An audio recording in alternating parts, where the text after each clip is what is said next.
What's up guys, Supercar Blondie here in the Bugatti stand at the Geneva International Motor Show. This is the showstopper. Take a look at this, 6 exhaust pipes.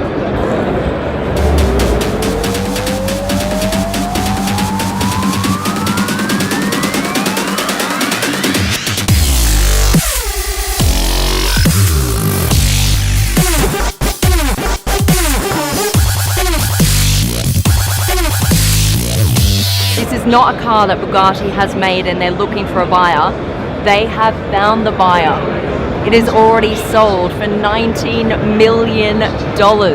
This is now the most expensive new car on the market. Of course, there are other cars in the world that are more expensive, like the classics. Why is it worth that much? Bugatti has been for a long time the pinnacle of luxury and power. This is something even the most wealthy people in the world have trouble getting their hands on.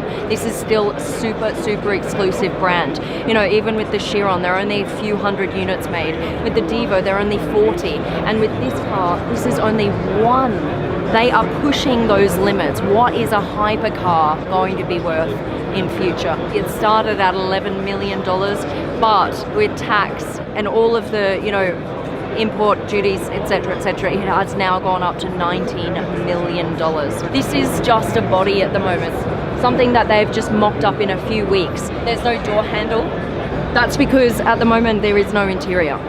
The interior is still all being designed. We're about to speak to the head designer of Bugatti because he is responsible for this incredibly sleek design. And then this line that runs from the front of the car all the way down, including the windshield wiper here.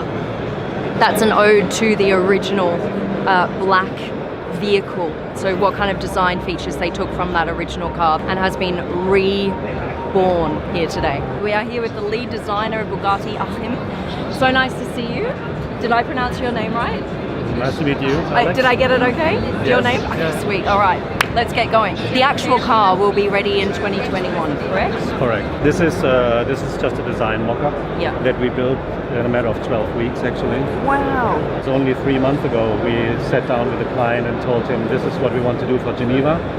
Would you be interested to acquire this project?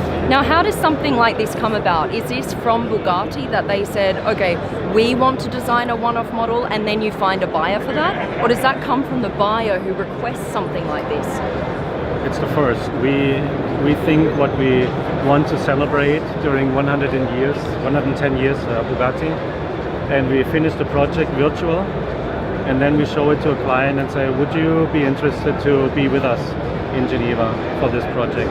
Okay. And if the answer is yes, then we say, okay, let's push the button and let's make at least a design model to put it onto the show, and then the customer will receive his car 2.5 years later. When we're talking about one-off models of Bugatti, is there anything like this that's existed before? Certainly not for our brand, and I think the advent of our new president, Stefan Winkelmann, really allowed us to venture into these kind of projects like Divo and La Voiture Noire, and also this philosophy of a haute couture strategy that the Chiron really becomes our entry drug, where there's still very limited amount of customers, of 300 customers worldwide. Yeah, and then 40 of the And then Divo. 40 and then 1. And this could be an haute couture strategy that could be very much fitting to our brand, and also in terms of pricing, creating something similar that happened 15 years ago, you know, where every other supercar was 300,000 euro, and all of a sudden there was a Veyron with a price point of $1 million. What happened then? Everybody else followed into that region because that's how the world developed, and there was a market for these kind of products. So you think we're going to see more $19 million cars? I don't want to say that, but I like that we're adjusting the potential of our brand into very extreme limits, fair to say. Yeah. But it proves the point that it is possible if the product is so exclusive and done with so utmost care that the customer sees it as something that is valuable for his collection, not only today or in 10 years, but also in 50 years' time. And when we see this fully built, will we see the same color scheme in 2021, or might all of that change? This is a really good question. It will be exactly this configuration, Yeah. and this is nice for a car designer. because normally we have to get our head around, does this also work in white, in silver, in yellow, Yep. in light blue, anthracite, Yeah. Does it have the same effect? visible carbon fiber, all colors there.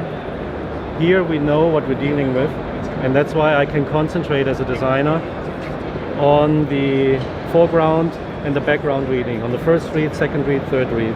And the first read are the DNA elements, the second read is the proportion obviously, and then I get more into the depth of the car and into the materiality. Right. But I know all this will happen forever like that because it will only stay black. Ah, perfect. It will always work in this concept. The visible carbon fiber is not visible in a first glance. Everybody Oh, thinks yeah. when you come close, but when you really put some light on it, you see there's still visible carbon underneath.